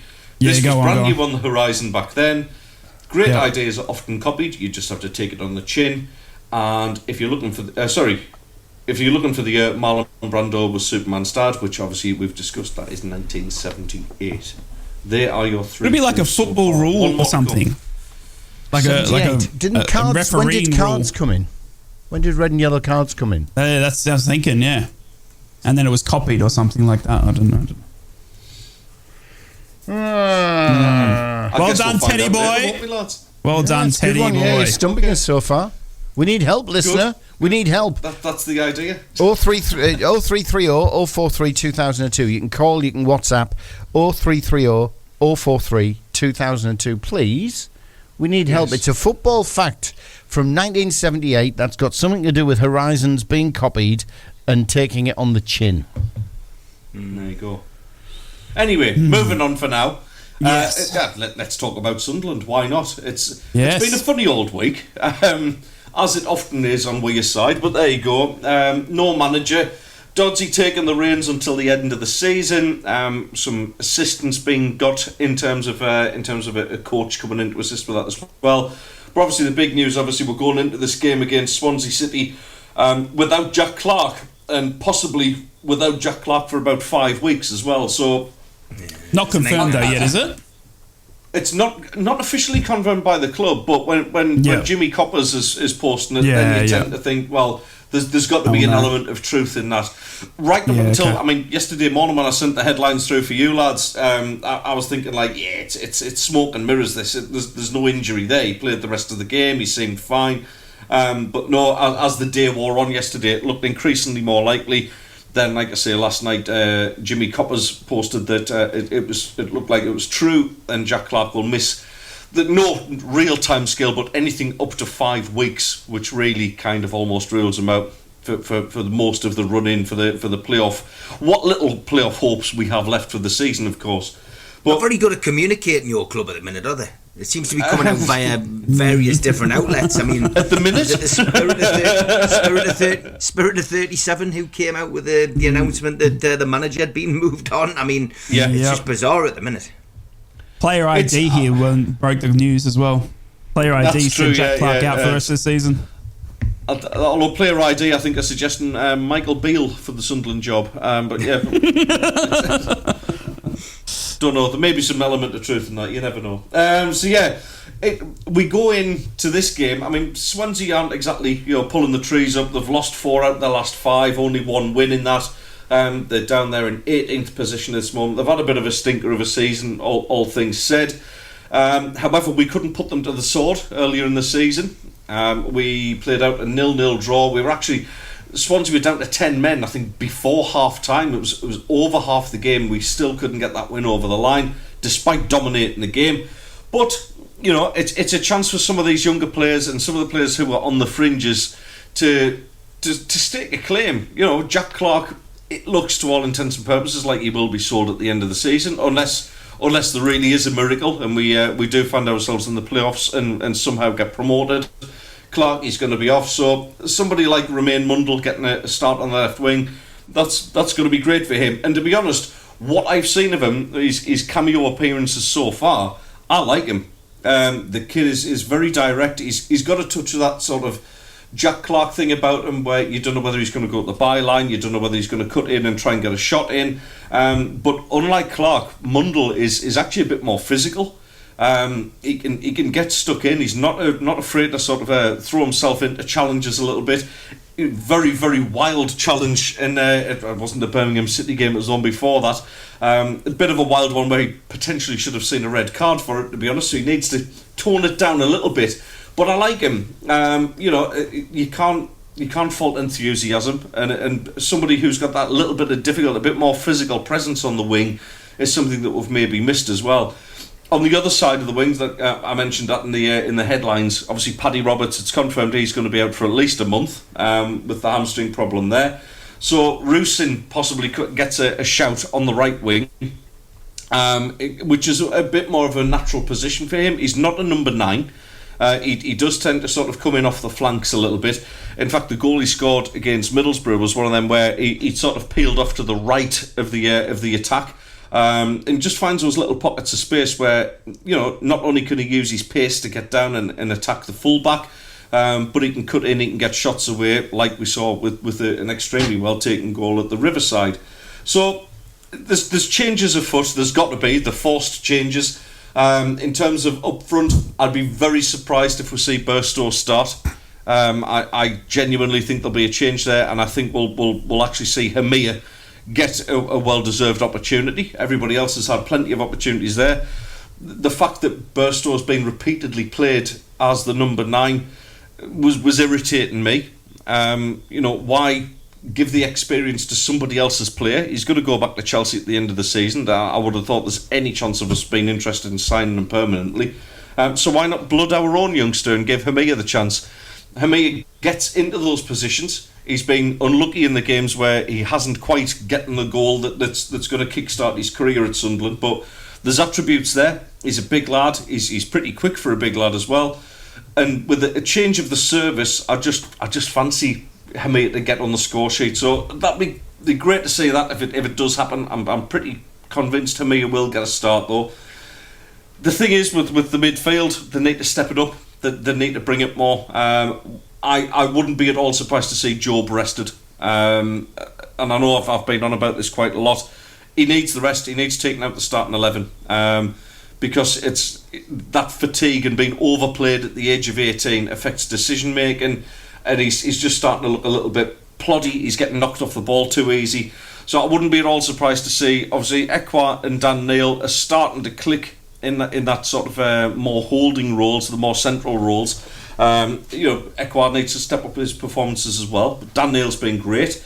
I would probably hazard a guess that Abdullah Bar will be the man who sort of replaces Job, sitting just behind the attacking 3 up the top end of the pitch. We have got a problem in defence. Obviously, Dan Ballard is now suspended for 2 games for picking up his 10th yellow card against Birmingham City. Where we've got to be careful here, so obviously Jensen Seelt will come in for Ballard. It's a straight swap. It's a no-brainer really. And Seelt looked absolutely fantastic in training. Some of the footage from the social media part of the club has been unreal of Seelt. He looks really, really sharp. The issue we've got is Luke O'Nien is also on his 9th yellow card. So one more yellow card and we're out. We would be without Ballard and O'Nien in central defence for the next game.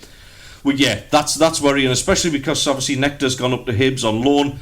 I think Helder has picked up a knock as well, so he might not feature. So it's a bit of a tricky one at the back. Patterson's come in for a little bit of criticism again recently, but I think he'll brush that off. Patterson just needs to work on his distribution side of things as a shot stopper. I think the kid is class. He's still years away from kind of being in form and in his peak as a goalkeeper, so no worries there. Having said all that, like I say, there's selection dilemmas, there's enforced changes to make. I just feel like there's going to be a weight lifted off them. You can see in the training footage, they've got their bounce back. They all love Mike Dodds as well. He's a well-liked character within the club. I think he'll have the atmosphere buzzing again. And I can only see a Sunderland win with this, lads. I do, and I fancy a strong statement win as well. They've got to bounce back from it. It's been 2 horrible defeats, really, really horrible defeats. What's happened has happened. We await whatever's going to happen with the new gaffer. That's going to happen in due course. Right now, those players need to play for their place. They need to play for the fans, play for themselves, and yeah, just make a statement that they still believe in this season. I still believe we've got a chance of the playoffs, and a couple of wins down the line, and we're having a different conversation altogether. So strong performance needed. I think we'll get that strong performance. I don't think Swansea have got enough about them in their ranks. They've given up. I don't think they're in any danger of getting relegated. Similar to Plymouth, there's 3 worst teams at least in that division that'll finish below them. But Swansea just need to regroup and go again next season. Nothing to play for. Sunderland still have something to play for. So yeah, I can only see a strong Sunderland win, lads. What about yourself, Steve? Yeah, I would agree with you. I think Swansea's probably got the flip-flops on. They're probably looking ahead to the end of the season. I don't think it's a motivating game for them. This, I think Sunderland have got a point to prove. Obviously, the Jack Clark situation, if it is true, is disappointing for Sunderland. He's the best player that they've got by a country mile, and that's going to affect. But one man's misery is another man's gain. Somebody under the stewardship of the caretaker could come in and transform things. Is it time to give Riggs a go? Newcastle are apparently sniffing around Riggs, and the rumours are starting to build on Tyneside that there could be a move for him in the summer. Is he gonna get a chance to play for Sunderland? In the first team. I mean, he's been so close. He scored a goal for the first team. Is he too young, or if you're good enough, are you old enough? Is that the mantra? So it's be interesting to see what happens here. Interesting to see that there's obviously somebody new coming into the backroom staff as well. That's going to shake things up a little bit. And the other thing is as well that could caretaker become permanent manager? Does the answer lie within at Sunderland? He's not just coming in to sit and do the job, but wait for the next man to come in. I've got a feeling Dodds is going to want to impress, and he didn't do too badly first time round, and I think he probably had probably had reason to feel aggrieved when he saw who was coming in to replace him in the dugout. Somebody who is probably his equal, not better than him. So that's the whole point. The manager's supposed to come in and lift the club, while Beale did the polar opposite. So yeah, getting back to the game, I think Sunderland will get a win, a much needed win. And again, you're not a million miles away from getting into that playoff place. So Sunderland's got it all to play for. I do think it'll be a win, and I think a 2-0 win for Sunderland this weekend. There we go. That's funnily enough what I've gone for as well. Rai, what you saying? Yeah, it's tough to see, obviously, if Jack Clark is out or not. I think that's a massive loss if he is out. I think a lot of attacking prowess comes from him. Obviously, what I saw against Middlesbrough as well was Jack Clark setting up that Roosen goal. I can't see, from whenever I've tuned in, and obviously I've been paying more attention since doing the show of Sunderland's progress, and I just can't see how Roosen doesn't start week in, week out. I just think he needs that time to bed in. I'm going to have to disagree with you about Jobe, though, and it's only because of Dodds' relationship with the Bellinghams that I think he's going to start. I think Dodds has got a special sort of, I don't know how to describe it, but it's just some sort of like special sort of connection there with the Bellingham. And I know that Jobe absolutely loves and rates, Dodsey, and I think Dodsey, has that sort of similar admiration. We saw when Dodsey was the interim manager recently as well how much Job improved a little bit under him as well because he's got that experience of doing it beforehand sort of thing. So I think Job will start. I don't know if he'll be your striker or not, but I think he'll be definitely up there. I know he's probably due a rest, but I just don't think... I think under Dodsey, Job's hoping for a bit of a rebirth once again, and I think he'll get that. It'll be interesting, but as you said, Swansea are just far too gone to mount any sort of real big push on you guys, and I think it's one that you need to win. It'll make everyone, a bit of smiles after what has been another big week in Sunderland Town. So, yeah, I'm going for a Swansea win. Sorry, oh my goodness, I can't believe I said that. A Sunderland win. I just jinxed it. I'm sorry. It's a Sunderland win for me. But the only thing I'd be worried about for Sunderland is just where the creation comes from and where those goals come from. But maybe Barr to step up, and I think Roosen will, if he does start, which I honestly think he needs to, give him a bit of time in the team, and I hope Dodsey does that. And I think Bellingham will be at his best under Dodds, and he'll carry Sunderland to a victory. Very good. Dave, are you joining in with the love-in for Sunderland and think we're going to win as well? Dead easy. Swansea stink at the moment. Last time this happened, we got beat, by the way. Great. I know. Swansea stink at the moment, and they're really, struggling at the wrong end of the table, and I don't see them improving very at all quickly. Sunderland are going to have a little bit of pressure taken off now because the Beale has vanished, and. I think it's going to be a 1-0 Sunderland win, this one. And I've been brief because we got WhatsApps. What's up? Jack's come back and said Kevin Keegan wasn't he European Player of the Year in 1978? Don't know if that's been mentioned. No, it hasn't, but I don't see where that fits in. I've been racking my brains what happened in 78. Wasn't that when David Mills was the first £500,000 signing? Britain's first, and then it was smashed straight away by Trevor Francis, going for £1 million, which Cloughie, to this, to his dying days, insisted he only paid £999,999 because he wouldn't pay £1 million for anybody. Jeez, how do you know that? Yeah. No, it's in his autobiographies and stuff. It was under £1 million. Yeah. Wow. But there's one that, and I don't know if this is 78, but you know what I've hooked onto? The word chin. Would that be a good clue, Ted? Chin.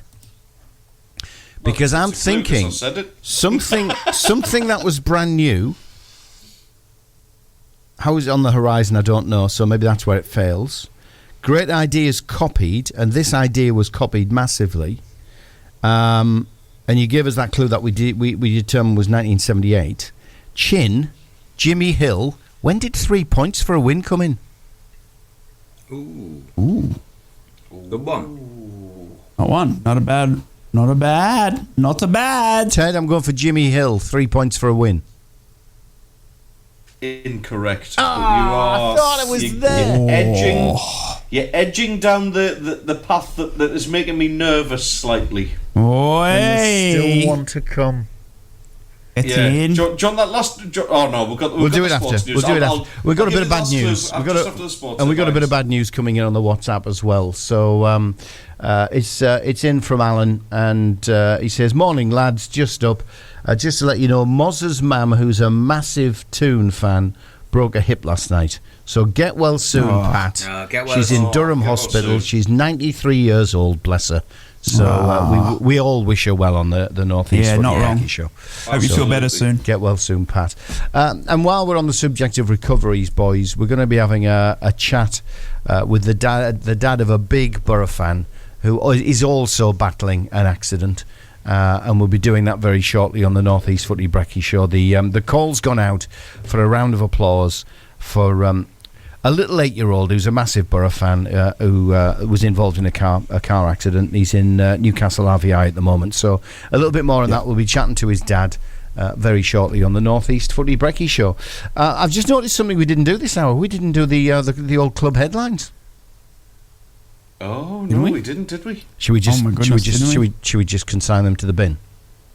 Oh well, I had two versions because I did a load of fish puns that nobody liked or laughed at. Well, I'll tell you what we'll do then. Why don't we just bin the national sport Because, you know, what's that got to do with the North East? Let's just bin it. Yep. Yeah, bin national. And instead of that, we'll do the club headlines. Do you want the sensible version or the one with all the puns in? We need a sensible version so we can use it for the rest of the day, mate. Oh, God, you just suck the joy out of everything. Okay, yeah, no worries. Okay then, Ted. I'll tell you what. You can do whichever one you want because you're up first. Mackems and Proud. Black Cats News. Good morning, Sunderland fans. Sunderland have made an addition to their coaching ranks, but don't be alarmed, it's not a new head coach just yet. In a statement released yesterday, the club said, "We are pleased to announce the appointment of Anthony Hayes as the club's new first-team coach, supporting interim head coach Mike Dodds alongside Michael Proctor and Alessandro Baccarini. Hayes joins the first team's coaching staff until the end of the current season. Depending on the next head coach appointment and on other factors such as finishing position, there may be scope to extend his contract," it's thought. Sunderland, Ipswich, Borough and Stoke are among the clubs keen on Manchester United's Will Fish. The 21-year-old has come through the ranks at Old Trafford and he actually made his first team debut for the club at the end of the 2020-21 season. However, it was understandably found game time hard to come by for the Red Devils, so he's had several loan spells to aid his development. He spent the last 18 months with Hibs in the Scottish Premier League, establishing himself as an important figure for the Edinburgh side. And finally, despite no official line from the club, it now does look like Jack Clarke is going to miss this weekend's home match against Swansea. There's no timescale in terms of return date just yet, and it's expected that recent signing Romain Mundle will deputise at left wing, while Nazari Rusin could be within a shout to start on the right wing with Patrick Roberts out for a month or so. There are your Sunderland headlines. Magpies and Proud. Mags News. Newcastle will attempt to win a third successive Premier League away game when they head to the Emirates Stadium to play Arsenal on Saturday evening at 8 o'clock. The game's live on TNT Sports and is a sellout. Newcastle confirmed yesterday that random ticket checks will take place and anyone affected needs to visit the South West Collections Office to show their ID and receive a working ticket. As for the injury side of things, well, Newcastle are without Nick Pope, Joe Linton, Callum Wilson, Matt Targett and Sandro Tonali, but Fabian Schär looks to have suffered no ill effects from the wrist injury last week and he has trained most of the week with the first team. Joe Willock, Alexander Isak and Elliot Anderson are all close to return, but it is unclear whether any of them will be in the squad for Saturday. Threat of a 2-match Premier League suspension still hangs over Bruno Guimaraes and Anthony Gordon. Guimaraes is on 9 and Anthony Gordon is on 8. Injuries for Arsenal, well, Hurricane Timber still remains out. Thomas Partey, Gabriel Jesus, Alexander Zinchenko and Takahiro Tomiyasu are all still doubtful at this stage. Whilst Newcastle had a full week to prepare for the game, the Gunners did travel to Porto on Wednesday night in the Champions League and they lost 1-0, conceding a goal deep into the second half time added on. This will be Arsenal's 13th Premier League home game of the season. They've won 9, they've drawn 2 and they've lost 1 of the preceding 12. Fulham and Spurs both took points from 2-2 draws, while West Ham won their 2-0. And tickets remain on sale for Sunday's FA Women's National League Cup semi-final at St James's Park, when Newcastle United women host Portsmouth. It's a 2 o'clock kick-off and tickets are on sale from Newcastle's box office, £5 for adults and £1 concessions. Pier turnstiles are advertised as being in operation, subject to availability, priced at £8 and £2. And if the scores are level after 90 minutes, 30 minutes extra time will be played, followed by a penalty shootout if an outcome is still to be determined. That's your Newcastle headlines on Friday the 23rd of February. Smoggies and Proud. Borough News. Good morning, beautiful Borough fans. Happy Friday. The weekend is nigh. Michael Carrick has confirmed that both Johnny Howson and Hayden Hackney face lengthy spells off the pitch as they await further specialist reports on their respective knee injuries. Both lads were hurt in bad tackles 5 minutes from full time in that loss against Preston a little over a week ago. Carrick did confirm the return of Manu Latte-Lath to full training this week, but urged that he will be used on the side of caution as after potentially rushing him back too soon last time. Josh Coburn and Izzy Jones are still unfortunately a few weeks away. Carrick stated as well that Seni Dieng is fine and available after missing out on selection the past few games, and it is the competition for places that excites him most. Seni and Tom Glover should be pushing each other for that number 1 spot, and he is happy to finally have some depth and at least one position on the pitch without injury. Borough invite Plymouth this weekend to the Riverside, and arguably the one player to watch is Morgan Whittaker, who would go close to being the best player in the league this season. Carrick said he has always been happy to adjust tactics to better teams, as we saw last weekend, and although the focus won't ever be on one man, he knows that is definitely where the threat comes from for Plymouth. And Lewis O'Brien is just a special and fantastic character to have at the Borough, and although his loan has been injury interrupted, Carrick knows the club would already be looking at potentially signing him full term in the summer if available. He said Lewis is a special player on and off the pitch, and he's just happy to have him back playing football after what was a fantastic man of the match performance against Leicester last weekend. He would definitely look at that potential of signing him in the next coming months if it was available to them. And finally, Borough women played out a 0-0 draw against Durham women yesterday. Daisy Burt and Faye Dale both started for the Borough since joining the club, and the goalless draw sees Borough women's unbeaten run extended to 14 league games. Get in! That's your Borough headlines. Up the Borough! From Wickham to Whitley Bay, Stonygate to Shields, Doggy to Darlow Backlane, Steve, Ted and Rye. The North East Footy Breakfast. Right across the North East, the Red, the Toon and the Cat. So, fellas, a little earlier we had the message about poor Pat, 93-year-old Newcastle fan who broke a hip last night and is in Durham Hospital. And we wish Pat well and a speedy recovery. We also mentioned young Kenley, who's an 8-year-old Borough lad, a Borough fanatic, who's in Newcastle RVI at the moment. Because of an incident the poor chap was involved in the Borough on Cargafleet Lane, which I know really well, being a Priestfield boy. And I'm pleased to say we've got Paul, who's Kenley's dad, on the line this morning. And the call's going out, Paul, isn't it, for a round of applause for Kenley, just to show the young lad while he's battling in hospital that Teesside's thinking about him. So that's tomorrow. But give us a little background about the lad. How much of a Borough fan is he? Yeah, so he loves football. He's a big Borough fan. He actually plays for the team himself, Cargafleet Juniors. Know it well, yeah. He just, he's just come on with football in the past year, and he's just took to it.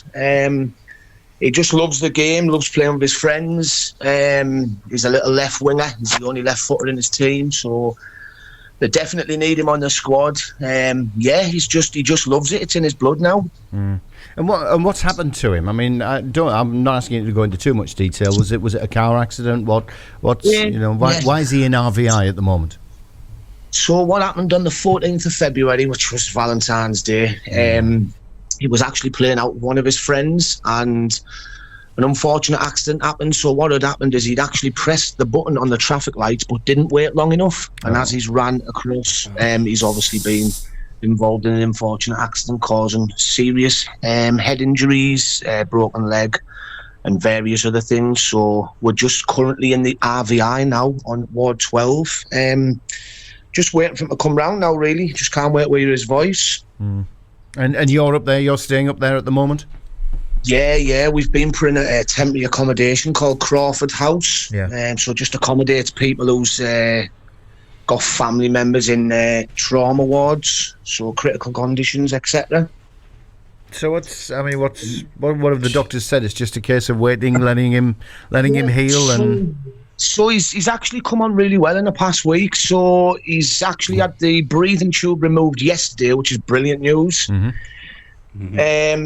He looks a hell of a lot better in person. It's now just trying to balance medication to keep him relaxed as opposed to keeping him sedated.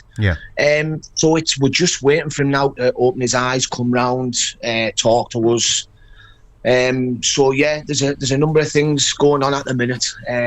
Like I say, there's quite a few meds still getting supplied to him.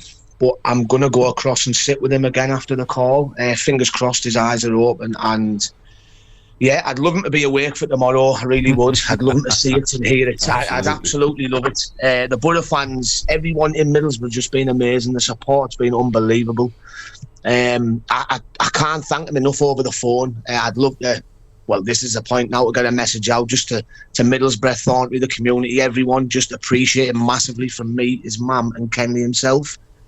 It's truly, it's amazing, honestly.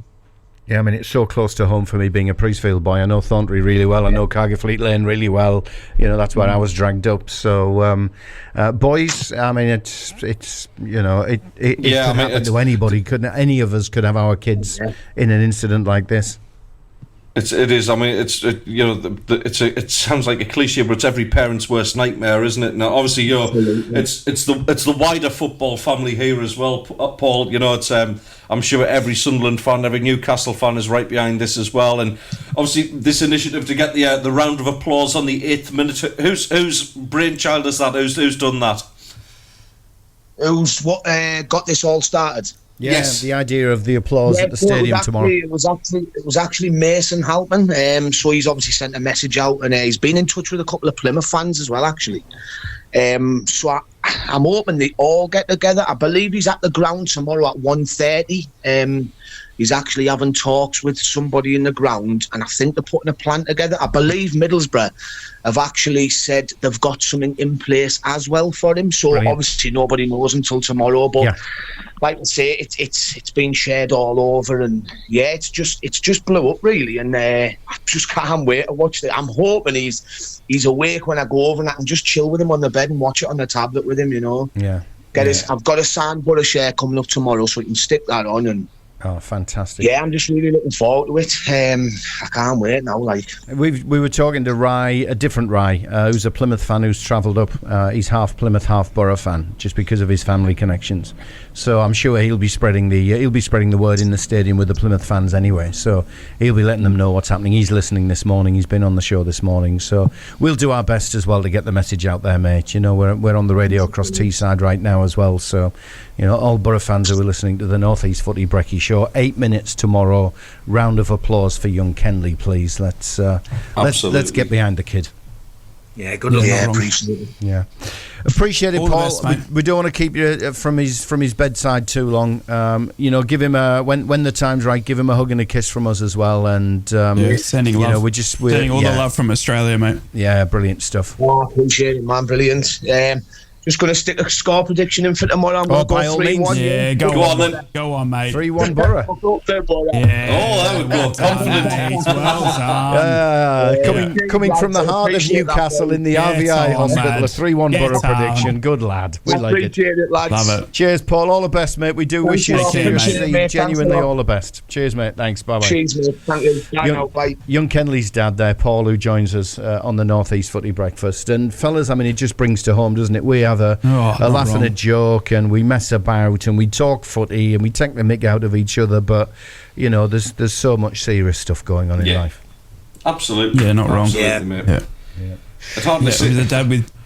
As a dad with young girls, one 6-year-old, you know, one 3-month-old, it's just how quickly can all happen. You know what I mean? An 8-year-old who went to cross the road, for goodness sake. So. Yeah, sending all the love. I know on my socials and my connection with the clubs and the fans and stuff like that, I've promoted it as well. So if you are listening and you are a Borough fan or a Plymouth fan tuning in this morning, 8th minute mark of the game tomorrow, there will be a round of applause, I can guarantee you. I know the club is fully aware of it and on board, and there will be a round of applause for the young lad to try and get him through. And hopefully, fingers crossed, he is awake very soon, because I can't imagine the stress and the angst that his poor dad has there. But thank you for coming on and sharing the story. And we'll obviously positive power of football, mate. Indeed. Yeah, that's exactly right. This is where we all come together. Yeah, absolutely. Yeah, exactly. Absolutely. We have a WhatsApp, boys. We have a WhatsApp. And it's all to do with WTF. It's Jack having another stab here. Okay. He's saying 78. Could it perchance be Johan Cruyff and his the introduction of his concept Total Football? There you go. Okay. That's it. So it's not Jimmy Hill with the chin, and it's not Johan Cruyff. Jack was getting there, and then all of a sudden he's just gone back and nowhere near, you know, mate. Nowhere near. He mentioned Kevin Keegan, Jack, didn't he? Did he mention? Did he also mention? Who else did he mention? Come on. Do you want the last clue? We're going to have to do the last clue now anyway. Go on. Time is marching on. Time is marching on. I thought you were going to come out with an ode, like Steve, but there you go. No.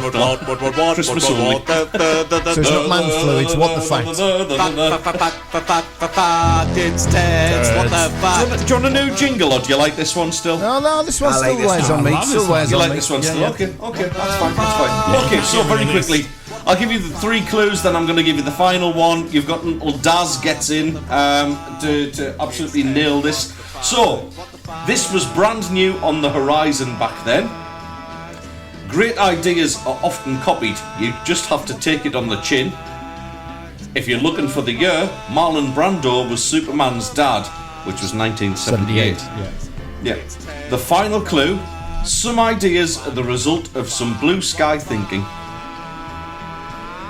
Some ideas are the result of some blue sky thinking. Man Sky City Blues, has to be, Sky right? Blues, Coventry City, or Man Coventry, City. true. Yeah. Sky Blues. Isn't that the nickname of Coventry though? The Sky Blues. Sky Blues, it is, It yep. is the nickname of Coventry City, I can confirm. Jimmy Hill was involved with them. He was, wasn't he? So it's He a Jimmy was. Hill thing. Even though it wasn't the 3 points for him. What else did? What else was Hill? Wasn't he players' contracts? Didn't he lead an initiative to change players' contracts or the minimum wage or something like that? He may have done, but that's not the fact. All right then. Okay. And it's not the obvious one either, which is obviously the fact that Sunderland fans hate him because he delayed the kick-off for Coventry City that ultimately got Sunderland relegated. So some ideas, the result of blue sky thinking. It's got to be Sky Blues, guys. It's got to be 1978. 78 cup final. But that wasn't Keith Houchin, was it? With the goal at either end. No, that was you wouldn't- 86. That was 86. I'm gonna say 87. He's not that old, yeah. Oh, come on, boys. Great final, that. Come on, boys. Yeah. He's still in the area, actually. He's just on the outskirts of Thirsk, is Mr. Houchin, because I remember going down to interview him when I was doing the Sky Fantastic game. diving header. Yeah. But you wouldn't want to copy an own goal at Wembley, would you? Wow. Brand new on the horizon back then. Great ideas often copied. Take it on the chin. It's got to be Jimmy Hill related. Coventry and Chin. I feel like we're so close, but like we're nowhere. You are like ridiculously close. But you've got about 3 minutes before. Didn't Jimmy... Oh, no. Does come in late, mate. Come in late. No. Dazzy boy! Yeah. Is he in? No, he's not in. Oh, well, there you go. Just while we're waiting for Daz to Dennis turn up. Stewart. Dennis Stewart says Jack. No. That's Man City, though, isn't it? I think we're going down the Coventry City Jimmy Hill. Jack's getting desperate now. He's just spitting names at us. Don't accuse him no of being fact. desperate because he said it's a keeper, this jingle. So he likes what the fact jingle. All right, fair enough. I'll take it back, Jack C. Right. Just while we're waiting for Daz to come in, lads, Joe Hart. It was announced yesterday that the former Man City and England star, who's turning 37 in April, is calling it quits at the end of the season. Now, I like Joe Hart. Obviously, he was a Premier League winner with Man City, England stalwart for many, many years. But I always feel like because of those moves and the way Pep kind of got rid of him out of Man City, I just feel like Hart never really fulfilled his full potential. Am I on my own with that one? We'll start with Rye for a change on this one. What do you think, mate? No, it's probably a bit Cool. of a good Steve, shout. what do you think about it?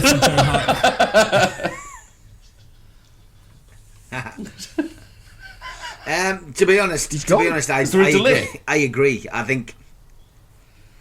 Can you not hear me? What? I'm still here. Oh, you're back. He's back. Sorry, we thought we'd lost Ryan Yeah, for I'm a second. still here. All right, okay. Go on then, There's right? like a massive delay for Rye now. Oh, can you hear me? I don't know what's going Yes, on. we can I'm hear you, sorry. right. I Can don't you know what's hear going us? on. It's nothing changed on my end. Okay, you can hear. Yep, I can hear you. It was cutting in and out, but I am here. Look, Joe Hart is a fantastic goalkeeper. He, I think he's obviously found better success once he moved out of England's spotlight. I think he was one of those players that while he was at Man City, the world was on his shoulders.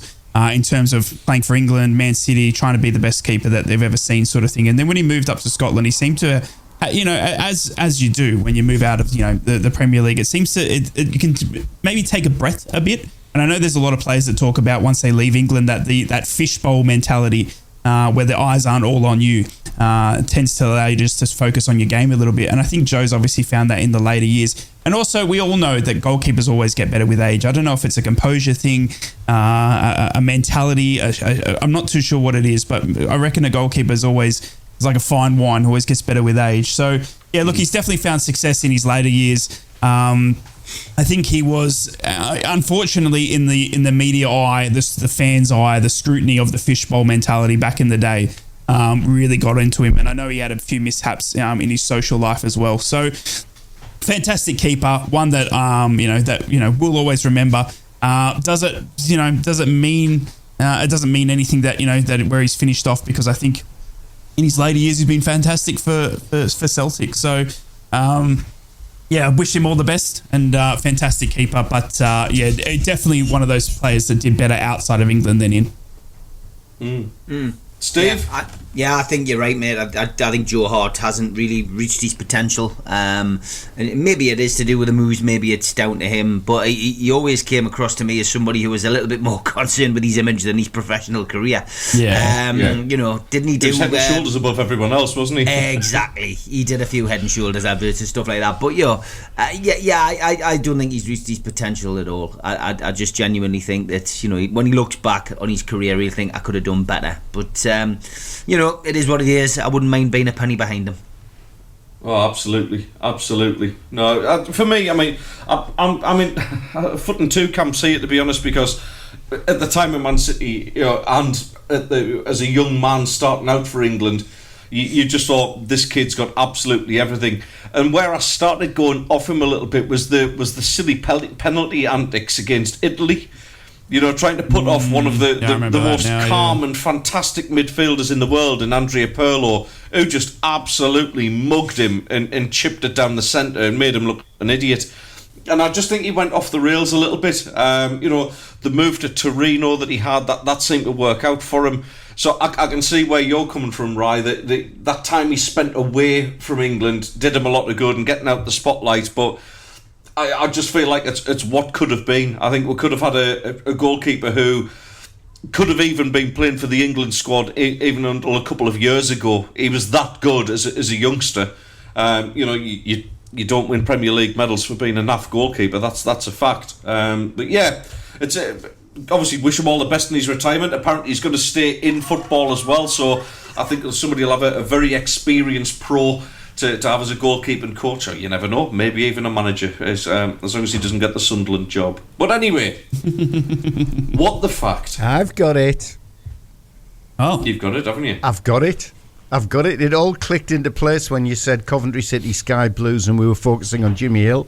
I've got it, because he innovated quite a lot. But before we do it, we had a couple of WhatsApps. Okay. Jack says, yes, you're dead right, Ted, I'm clutching at straws. Is it Terry Yorth? No, and it's not Mario Balotelli either. And Daniil has finally come in with his morning, gents. Morning, Daniil. Good morning, Daniil. Speedy recovery wishes to Kenley and Pat. Get well soon. Absolutely. A guess at what the fact? Argentina beating Holland in the 78 World Cup final by total football. Which isn't the answer, is it, Ted?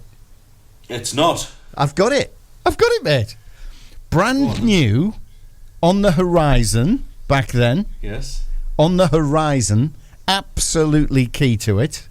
Great ideas often copied, or they certainly were, because every single football club does this now. You've got it. Take it on the chin. Led me all the way to Jimmy Hill, who was the man who introduced this when he came back to Coventry City as chairman, and he was the first one to do this, wasn't he?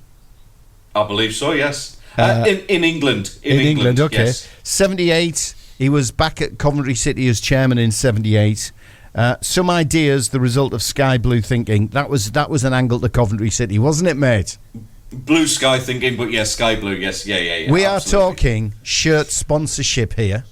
And the reason that the reason that gave me it is when I was focusing on Jimmy Hill, that last clue that gave me Coventry City. And on the horizon, that was the car that was the first sponsor that was on the front of the Coventry City shirt. It was a Talbot Horizon. Wow. That's absolutely correct.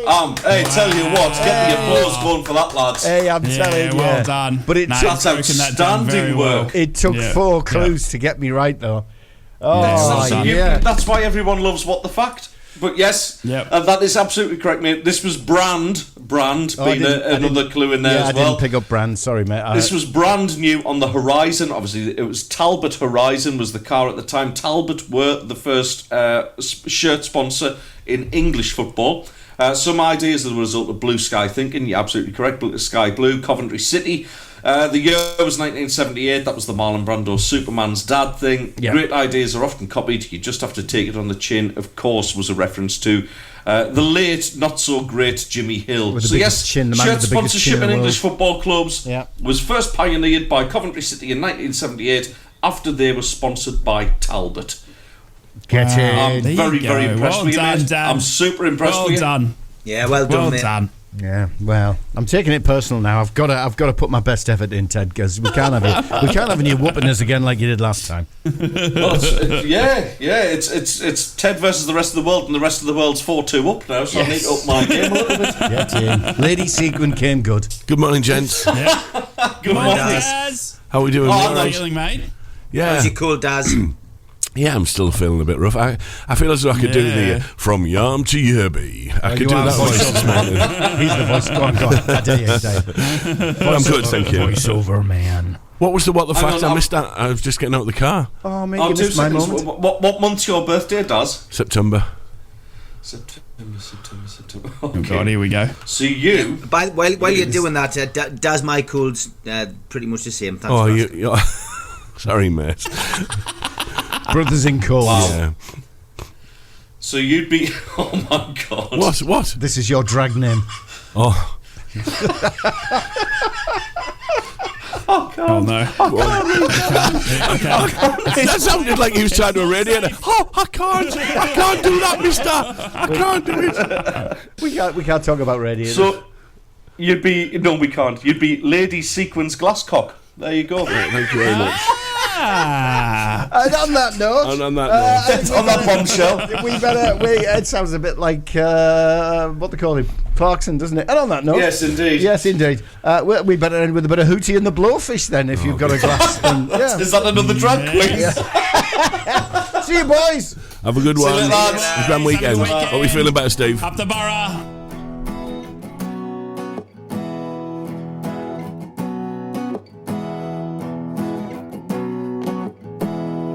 With a little love and some tenderness, we'll walk upon the water, we'll rise above the mist.